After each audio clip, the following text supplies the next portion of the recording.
Welcome to the debut of Global Topic Live.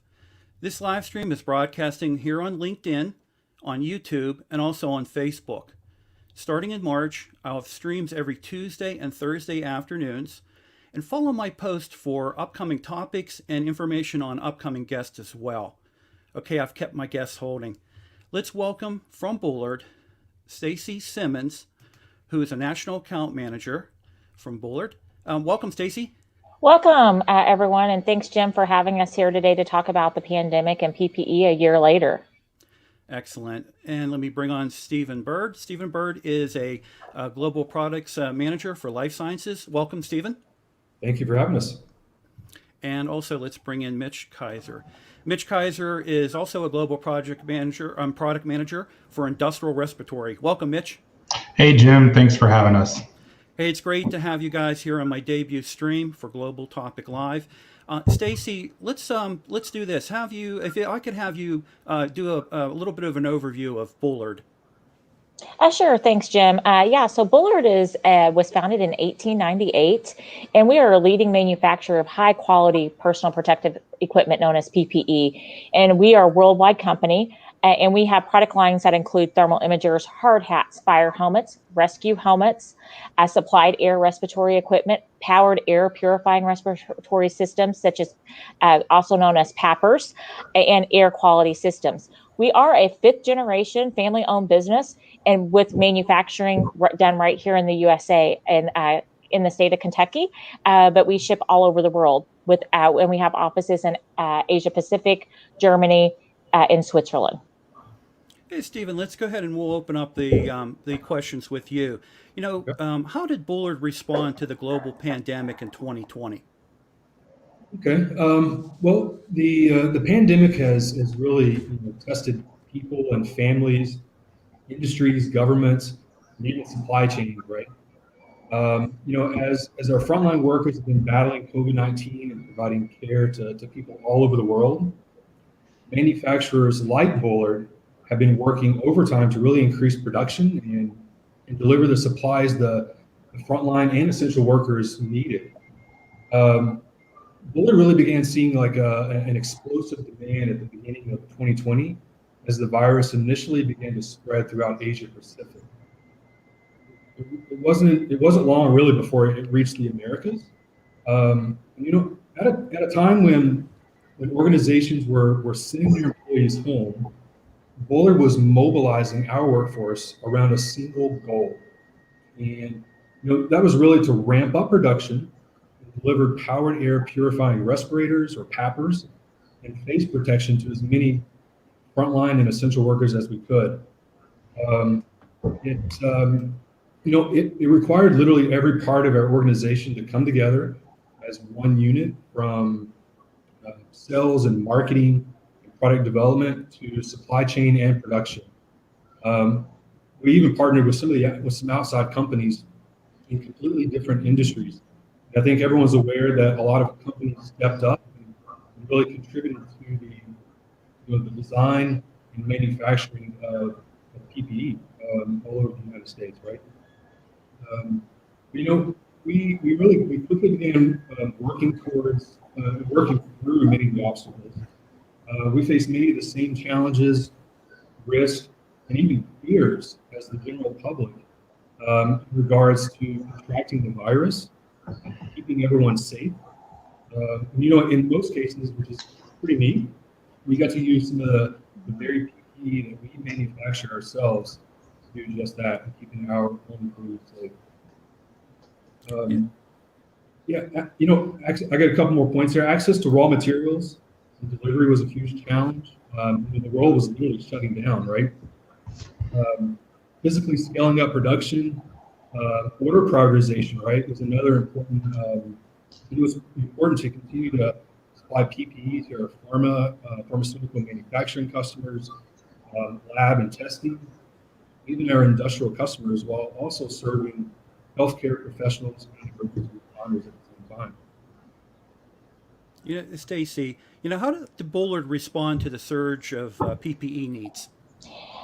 So basically what we had to do is, first off, what helped us the greatest is we are USA made products. So a lot of our raw materials, the good thing is based here in the U.S. So I know that a lot of manufacturers had troubles getting in parts and pieces overseas. So very little of our parts and pieces come in from overseas. So that helps us out tremendously.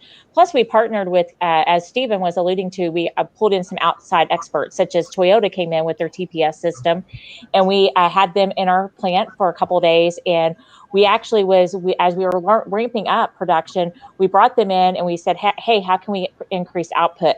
Well, by running through the TPS system, we actually were able to create a 700% increase in face shield output and double our respiratory output, which were all vital products to meet that demand in that healthcare space, as well as in the industrial space, because a lot of people were using the face shield visors for social distancing whenever they didn't have access to an N95 or face covering. So we were trying to cover both market segments there with that. Wow, that's an outstanding story there. You know, the mobilization, the collaboration, and the improvement on efficiency and effectiveness with the manufacturing process. Very good. You know, and Jim, if I could add one thing, Sure. through all of this, Bullard's #1 priority was to keep our employees safe. Mm-hmm. So we had to keep our employees safe to be able to deliver that PPE. So we had to put in all types of measures to make sure we were social distancing, keeping our employees safe. Because if our employees weren't safe, we would not be able to deliver the life-saving PPE to the frontline workers.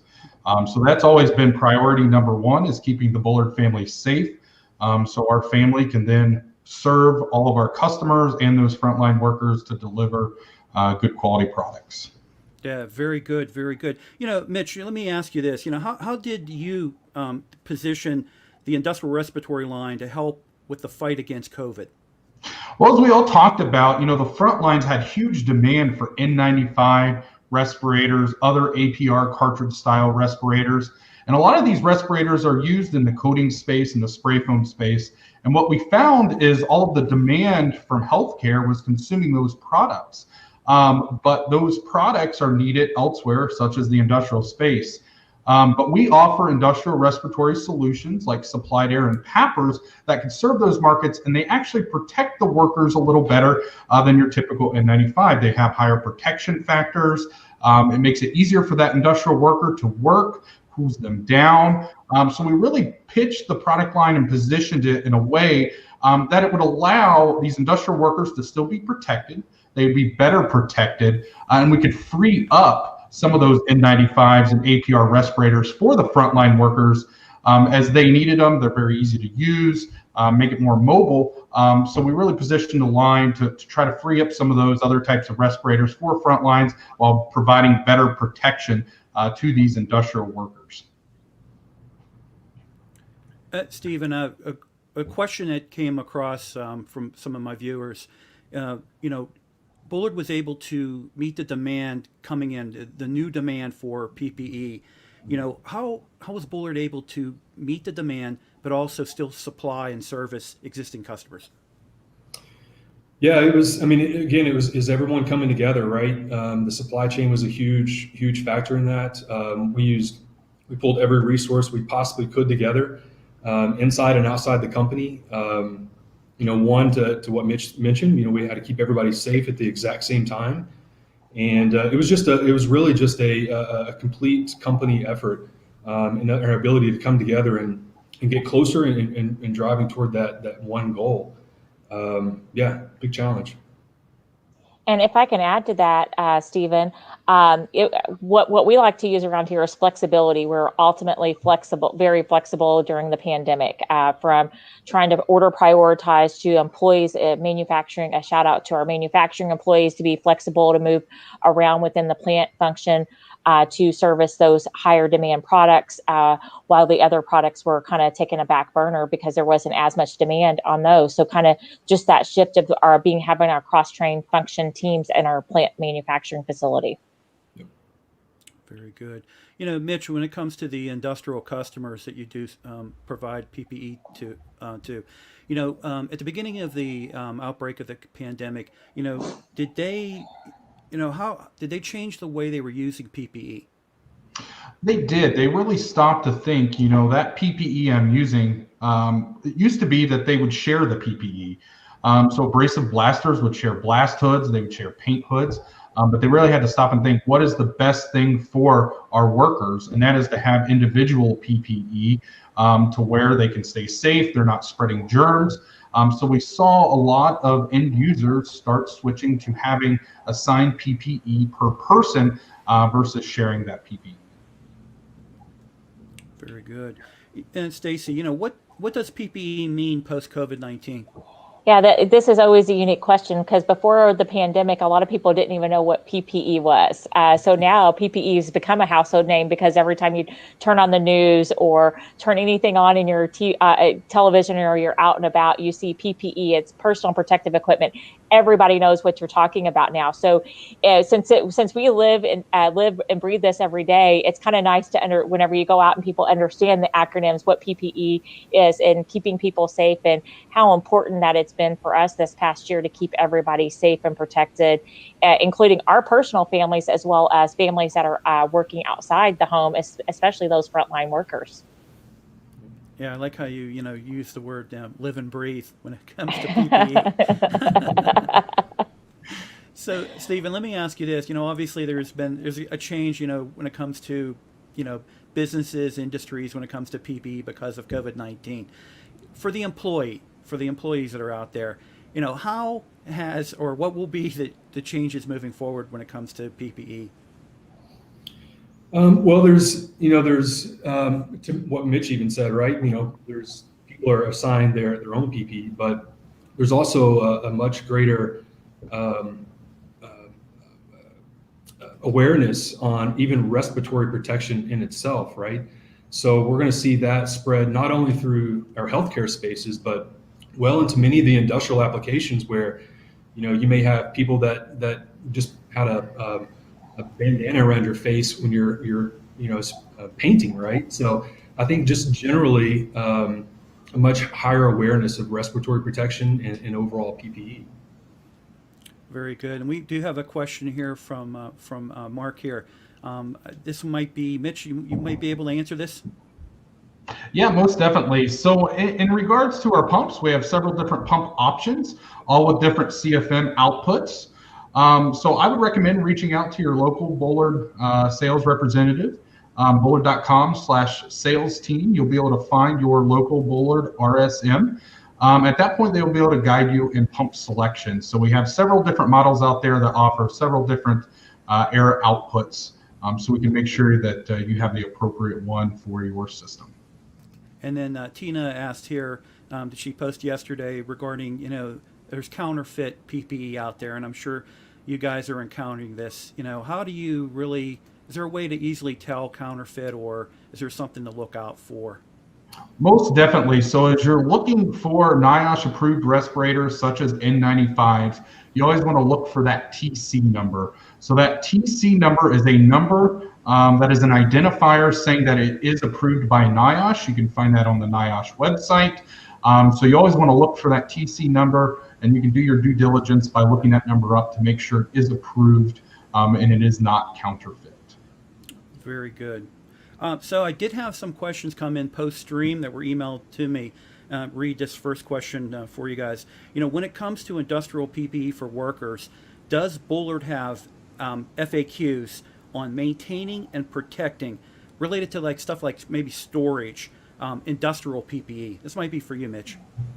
Yeah, most definitely we do. So if you go to bullard.com, you will be able to find that. We have all kinds of frequently asked questions on bullard.com where we do address things like storage of PPE, cleaning of PPE, when you should replace your PPE.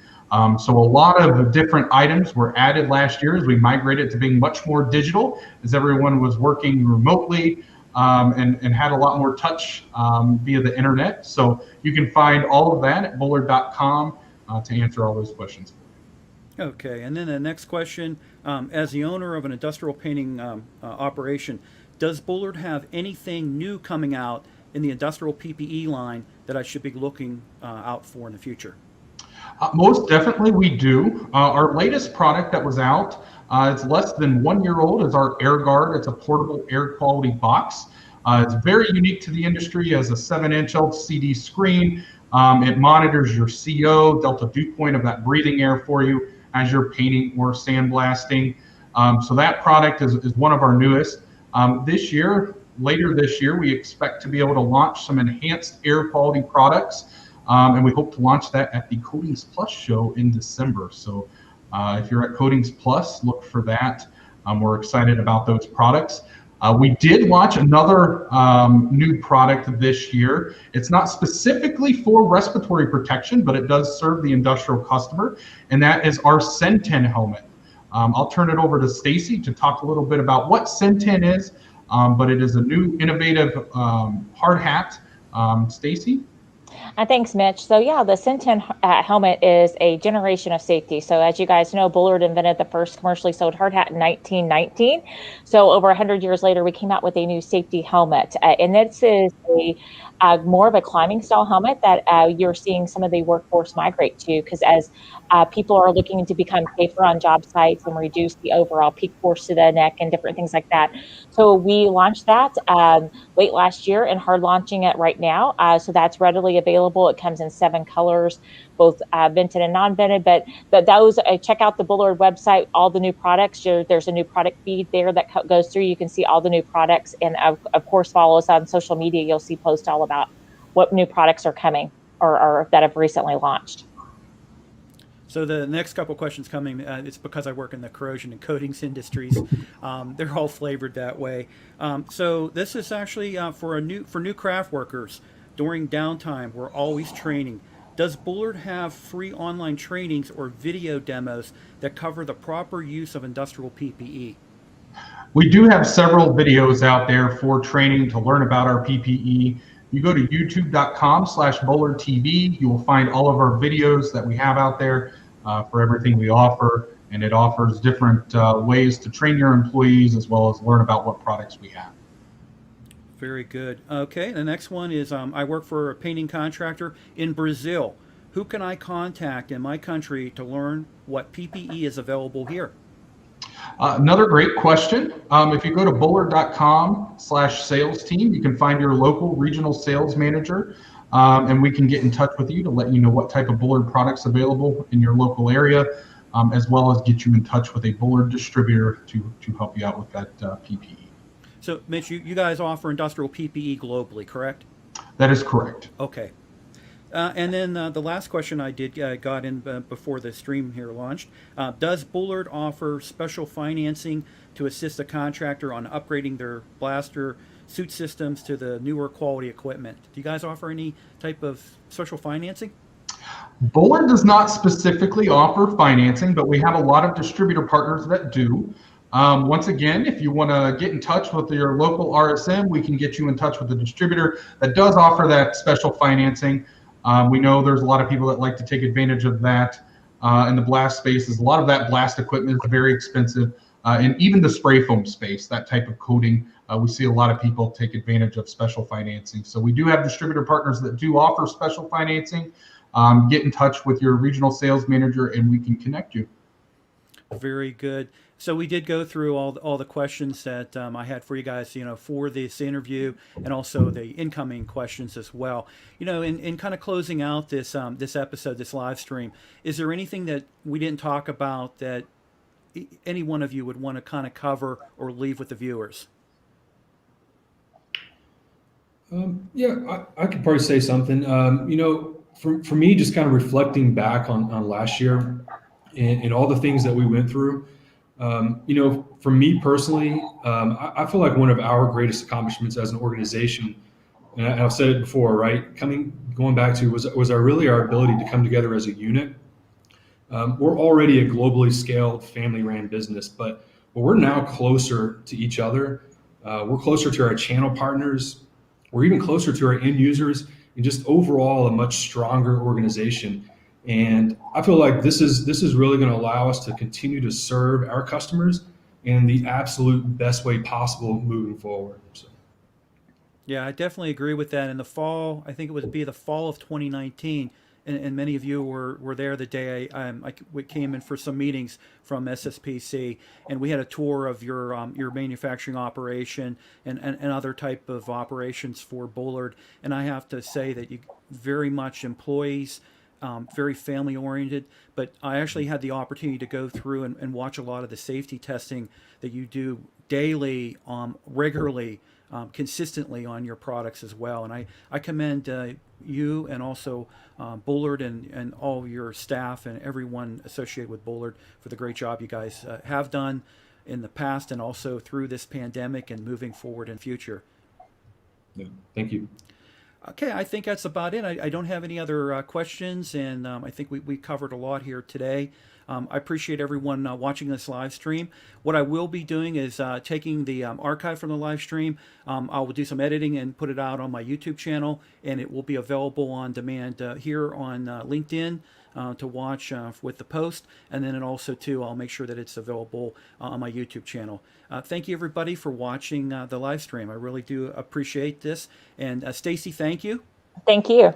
And Stephen, thank you. Thank you, Jim. And Mitch, thank you very much.